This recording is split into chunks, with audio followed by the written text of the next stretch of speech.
So John chapter 18, verse 28.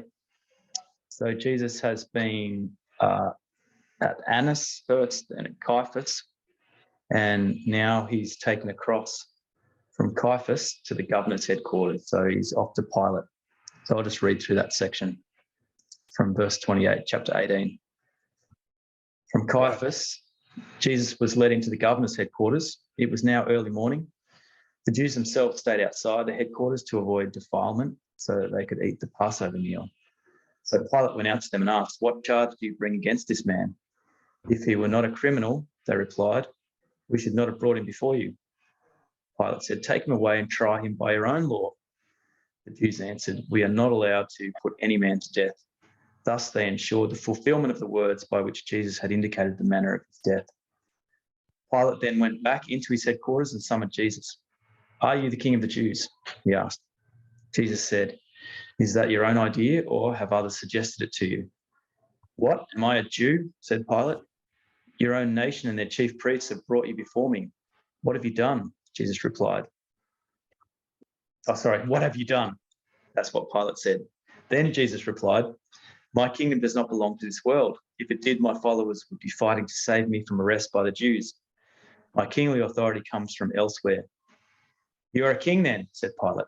Jesus answered, "King is your word. My task is to bear witness to the truth. For this was I born. For this I came into the world, and all who are not deaf to the truth listen to my voice." Pilate said, "What is truth?" And with those words went out against the Jews. "For my part," he said, "I find no case against him, but you have a custom that I release one prisoner for you at Passover. Would you like me to release the king of the Jews?" Again, the clamour rose. "Not him. We want Barabbas." Barabbas was a bandit. Would be worth stopping there. I think that's a fair bit, actually. Right, it is a fair bit, yeah. So, Pilate. What do we make of Pilate? Do we know much about him? Was he a sort of savvy leader who was trusted and well liked, or we don't really know much about him at all? I don't know very much about him, but I'm sure there's stuff there that we could find out. In Luke, it mentions how that he had mingled the blood of some Jews with their sacrifices, which would have shown that he was a pretty ruthless kind of character. And I think he got into a lot of trouble. He tried to put the Roman the centurions' symbols of pagan gods on the walls of the fort, and that caused a riot as well. So maybe from that you get that he's a little bit insensitive, and that he's ruthless.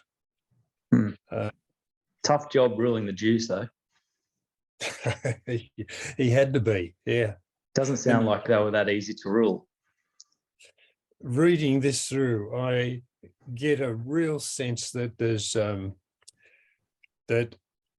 the Jews, the high priests, and Annas in particular in the background as the one who's really calling the shots.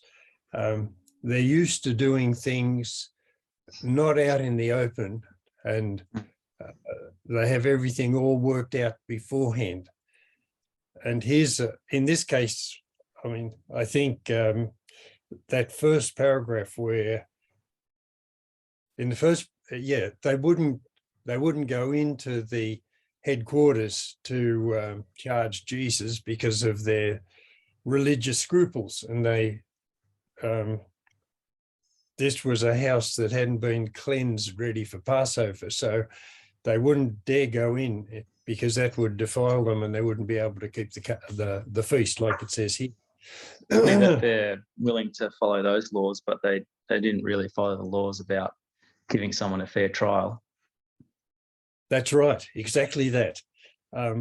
In fact, it's interesting that John has a clear picture of just exactly how things work, because he gives the account of Jesus being taken before Annas, who wasn't the high priest. He was the ex-high priest, but he was the power behind the throne in reality for the first half for large part of the first century. And it's there that the decision is already made. And that first sentence in verse 28 from, back in 24, after John tells what happened before Annas, in verse 24, it says, so Annas sent him bound to Caiaphas, the high priest.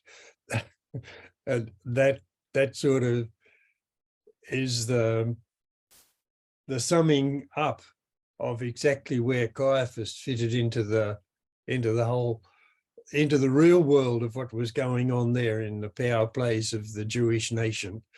And it doesn't tell anything about the trial before Caiaphas, whereas in actual fact, that's the one that Matthew, Mark, and Luke focus on. It's where Jesus makes the great claim when he was asked directly by Caiaphas whether he was the Messiah, and he said, well, he didn't actually say yes, and he didn't say no, because both answers wouldn't have been quite right. He says, well, that's what you say. He was a whole lot more than what they meant, and he was a lot less than what they expected, because he wasn't going to be, charging around on a horse leading an army to defeat the Romans. So doesn't he say? He says, "I am," though, doesn't he? Well, he says that they were going to one day see the Son of Man in glory, and refers back to Daniel chapter 7, verse 14, where there was the prophecy of the Son of Man appearing before the Ancient of Days and receiving the eternal kingdom. And then Jesus said, and you'll see me coming with the angels of God. To the Jews, that's the most significant thing of all, with Jesus claiming to be the Messiah that God intended, to be charged with blasphemy for that. Whereas John doesn't mention this trial before Caiaphas at all, but he does talk about what goes on before Pilate. In fact, there's a whole chapter on it, basically, or half a chapter anyway. No, together it's probably the end of chapter 18 and the start of chapter 19. And so John is very, very conscious that the Gentiles are involved in this whole mission of Jesus to come and to bring about the reconciliation of the world. And so what's his purpose, do you think, in that? Well, it's just, the prologue at the start is where he connects the Greek world with their idea of logos, brings it back into the Jewish world where the logos is the word of God. And he shows that Jesus fulfills the deepest question that the Gentiles had about meaning and purpose and ultimate causes, as well as being the fulfillment in a greater way than they ever had known before of the Jewish revelation that the Creator God was actually the Word who became flesh and dwelt amongst them. He's doing the same thing here.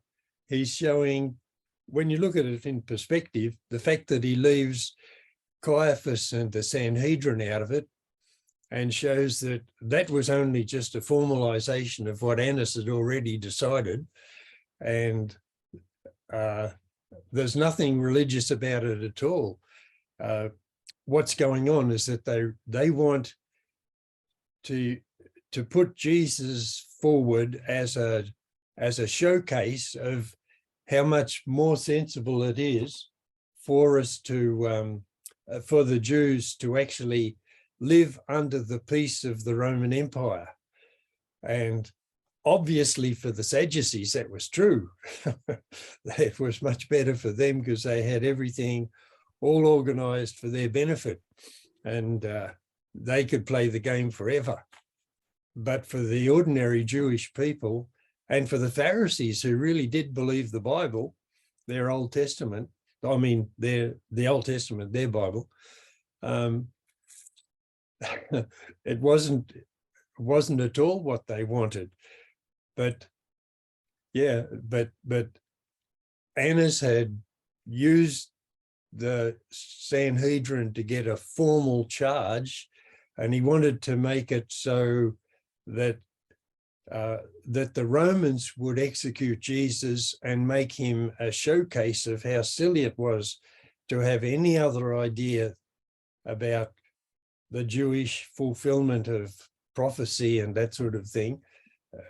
Even though they must have known that Jesus had done miracles and recognized that there was something going on that was clearly supernatural, but they were still prepared to put him forward and have him crucified just to bring about their own understanding of what the best thing for the world would be, which really means the best thing for them.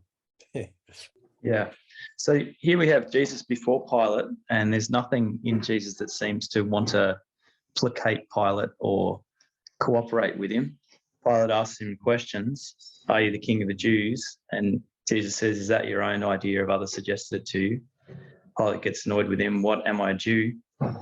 Your own nation of chief priests have brought me before you. What have you done? And he says, my kingdom is not long to... Like, first of all, why we get that picture, do you think, of Jesus? He's not really interested in cooperating with Pilate.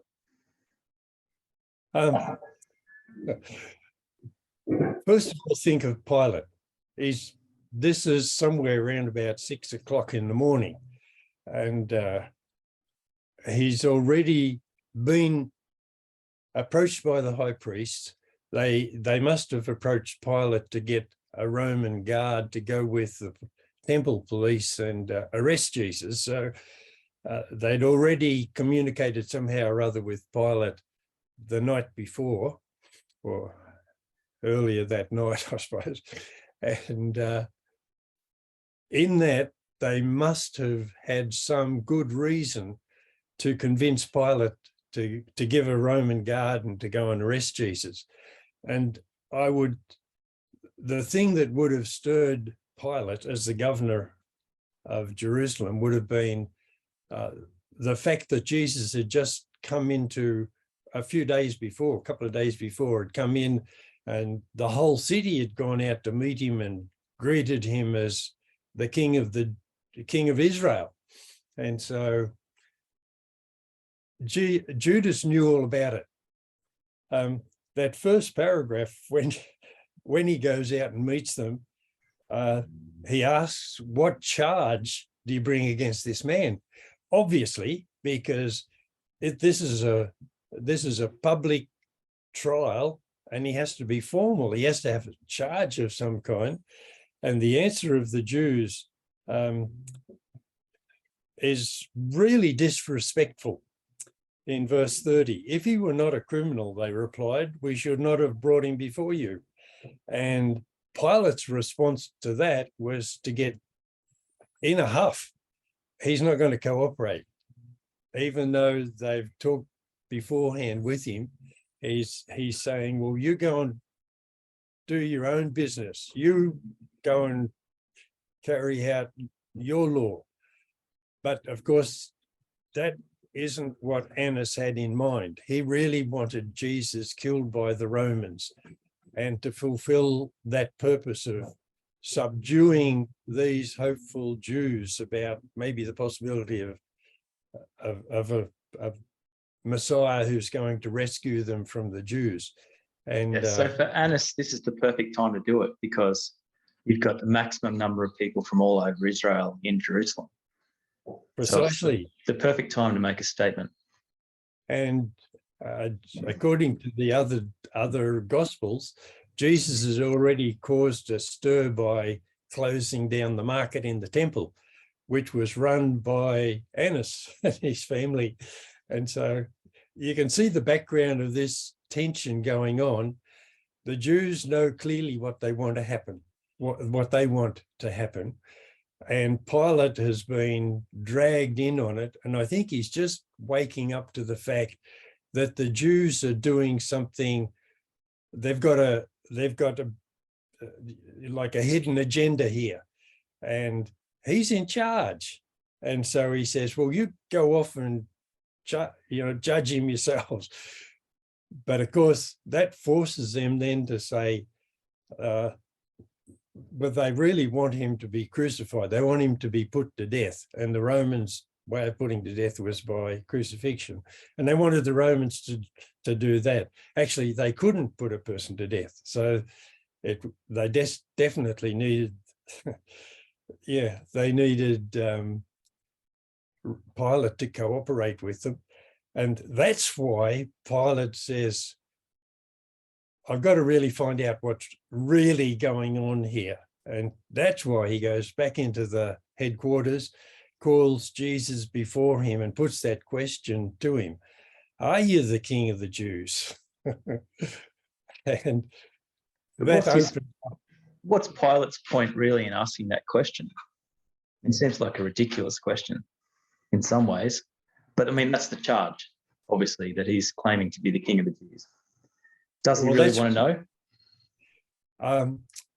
It's not been the charge put forward formally yet. Right. You see, he hasn't, he's really made to look like a turkey. He's supposed to be the governor. He's supposed to be the judge. He's got the power of life and death.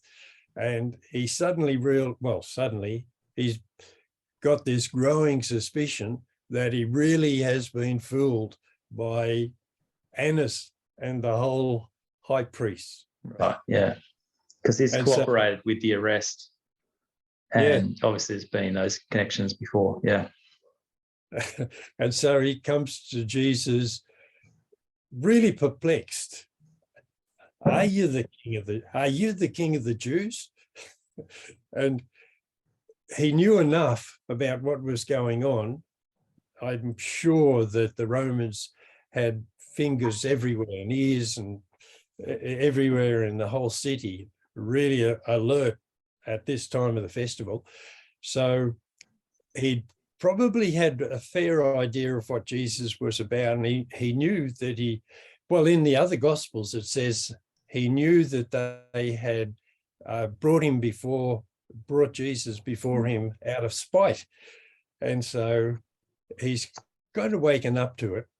So on Pilate's side is this disgust at being beaten by Annas, I think, and then an attempt to put some kind of formal stamp on it so that he appeared to be just. And so he goes and asks the prisoner, okay, what's the charge they've got against you? That's in the background. Are you really the King of the Jews, as they told me when they came and got a Roman guard to go and arrest you? But Lucas, this is what really excites me.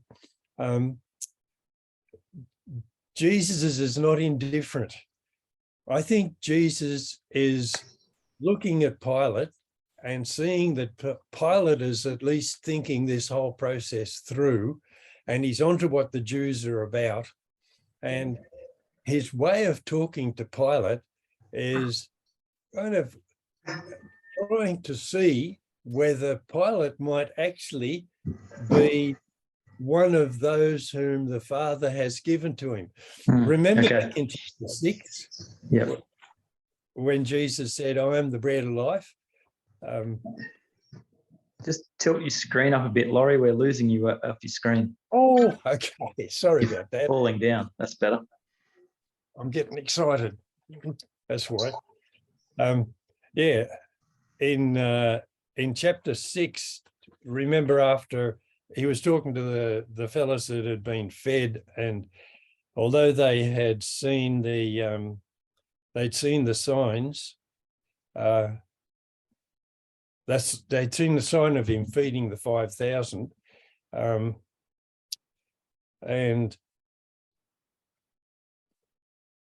That's right. The bread, Jesus said, I tell you this, the truth is that is not that Moses gave you the bread from heaven, but my Father gives you the real bread from heaven. The bread that God gives comes down from heaven and brings life to the world. They said to him, Sir, give us this bread now and always. Jesus said to them, I am the bread of life. Whoever comes to me shall never be hungry, and whoever believes in me shall never be thirsty. But you, as I said, do not believe, although you've seen. All that the Father gives me will come to me, and the man who comes to me, I'll never turn away. And I think Jesus is taking that authority right there in the presence of the courtroom, the Roman courtroom, and he's saying to Pilate, is that your own idea, or did others suggest it to you that I'm the king of the Jews? And he's asking Pilate to really examine his own conscience and see whether he can see that all this manipulation is pointing to the fact that Jesus is a lot more than what the Jews have let on to him. And I think that's kind of borne out because later on, when they said he was a blasphemer because a man claimed to be God, he went back and tried to release Jesus. So, yeah, I think Jesus has given Pilate a chance to open up and follow his conscience and to really ask Jesus who he was or who he really was. That's good. I like that. It seems to make sense. Yeah, well, I'm sorry, I've taken too much time, I know. But there's more going on in the background. John's just showing us the surface of things. So, Pilate says, your own nation and their chief priests have brought you before me. What have you done? And I think that's the clue. Yeah, that's the clue. Yeah. Because Pilate knew these high priests hate me. They hate the Romans. They would love to be free of the Romans, but they're compromising because they're really worldly minded. They're going with what's good for them and so on.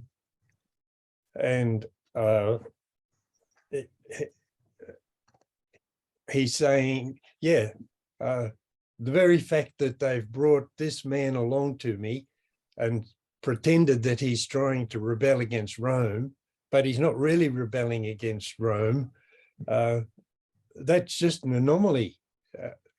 He can see something really is suspicious here. Why would Jews want to betray, the leaders of the Jews want to betray somebody who was claiming to be the real king and likely to set them free from the Romans, you see? Your own nation has brought you before me. What have you done? Yeah. And then he gives one of those clues and says, my kingdom does not belong to this world. If it did, my followers would be fighting to save me from arrest by the Jews.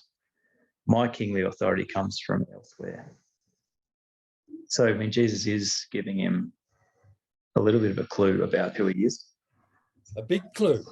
Yeah. He's saying, follow your conscience, Pilate. Just think this thing through.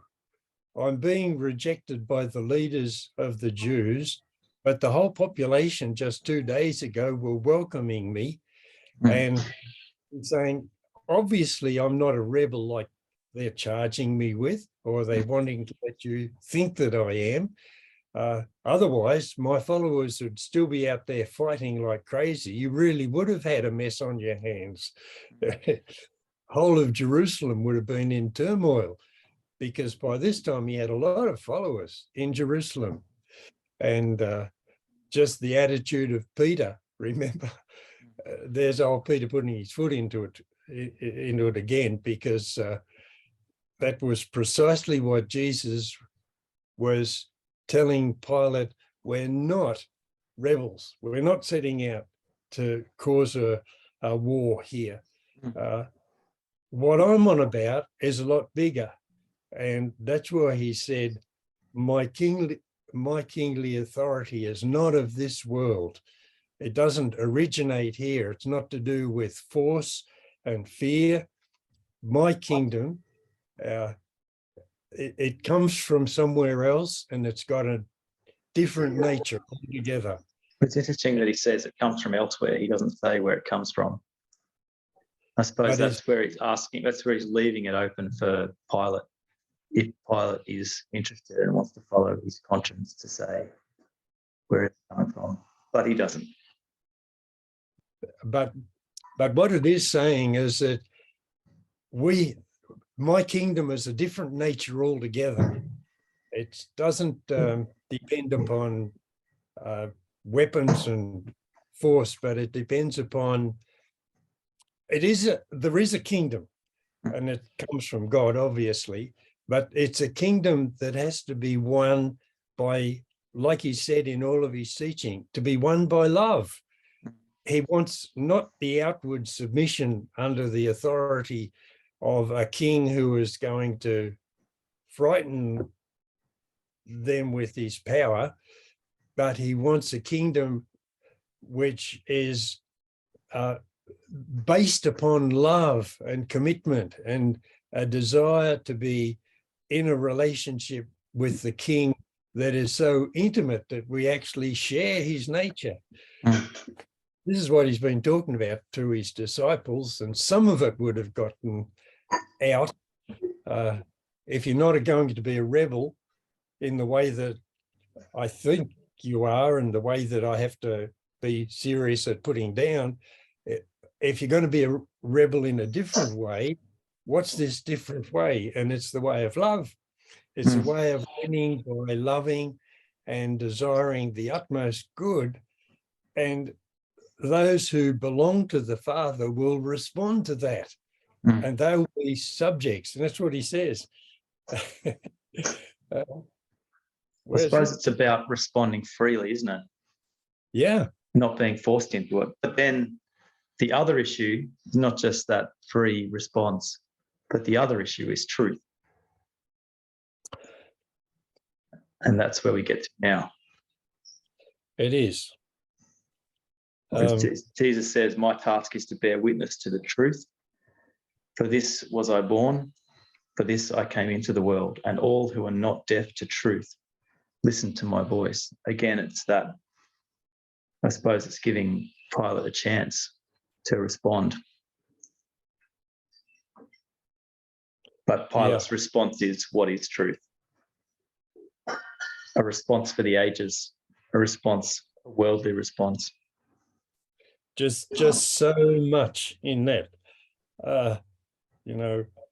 for this was I born, for this I came into the world. It sums up so much of what Jesus has already said about his identity, and that his kingdom rests upon his identity of who he is. He is God, and God is love. And it's from there that his authority comes to those who respond, to those who are not deaf to truth.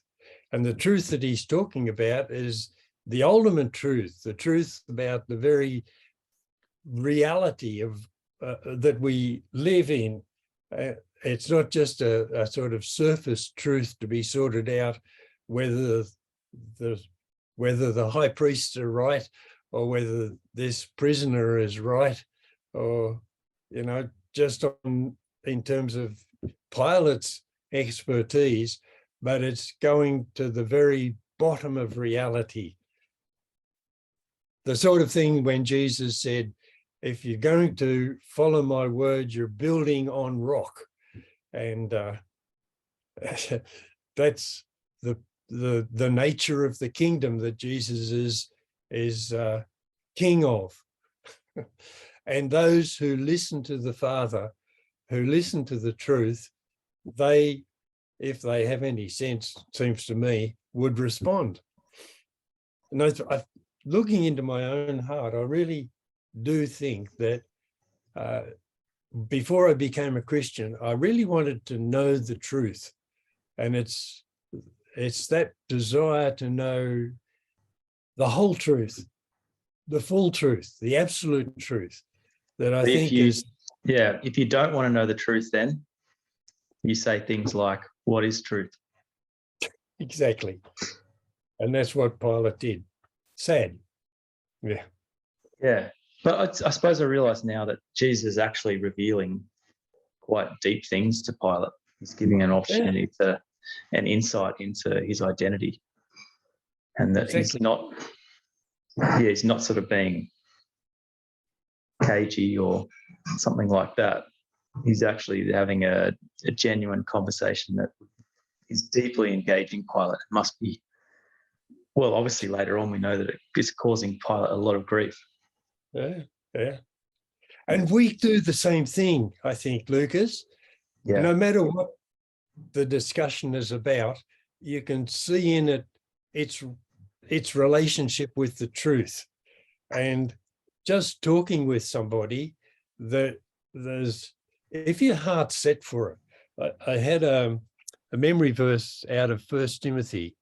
Make these matters your business and your absorbing interest. I think if we're there, and in our ordinary life, not, I suppose, when we're like, you're a teacher, so you're paid to teach, or it's not then, but in your kind of live-a-day life, there's countless opportunities where somebody says something and it relates to the truth, and you want to encourage them to move in the direction of that truth. And so you just raise a question, or you turn an answer in some direction so that the sun shines in, hopefully. Or the light would probably be more apt, from John chapter 1. The light shines in the light shines in the darkness. Maybe it was what do you call it when you say something not sun?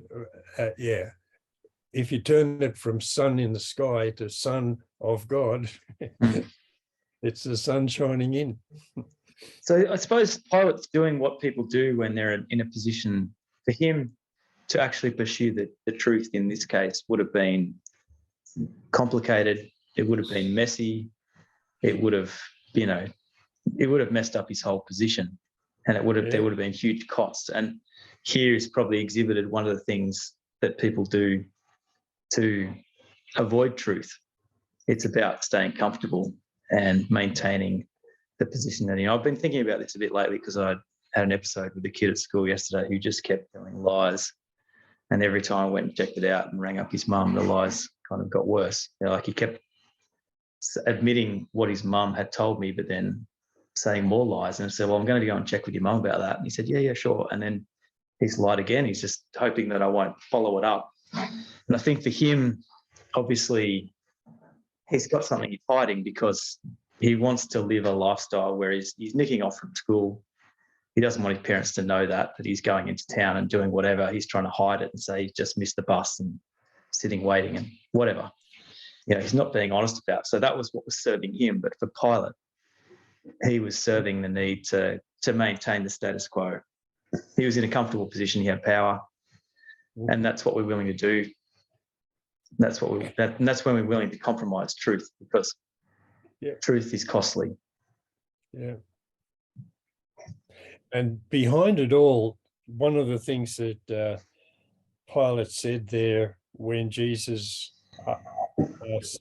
asked him whether that was his idea about Jesus being King of the Jews, or whether somebody had suggested it to him.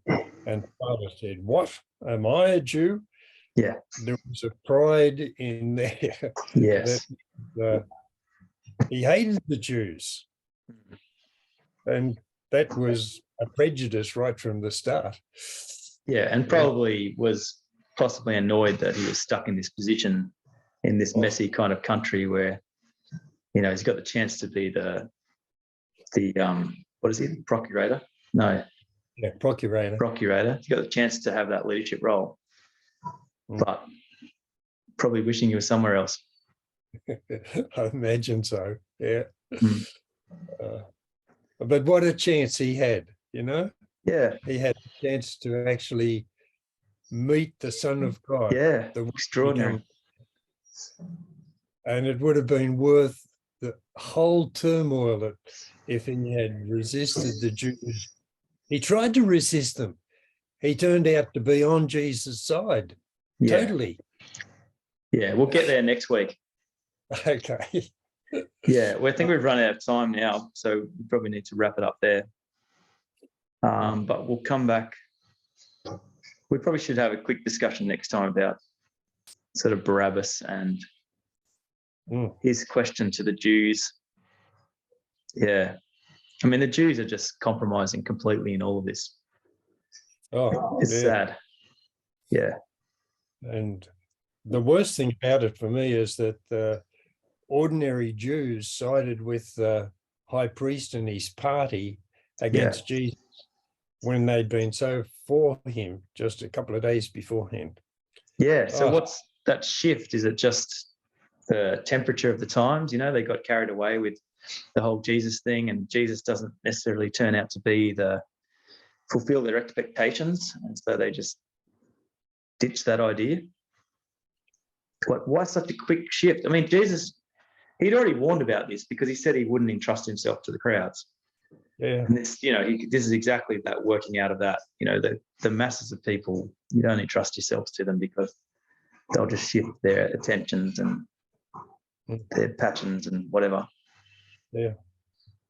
I think what he told Nicodemus, except a man be born again, he cannot enter the kingdom of God. And the people had been interested. They'd seen possibilities that maybe fitted in with their idea of what life should be, but they didn't have the new idea of the kingdom. So they could easily be swayed. The other Gospels make a big point of the fact that the high priests persuaded the Jews to choose Barabbas. Yep. Yeah. Yep. All right. Well, we'll leave it at that. We've run out of time. Oh, pleasure. Thanks, Laurie. See you again soon. See you later.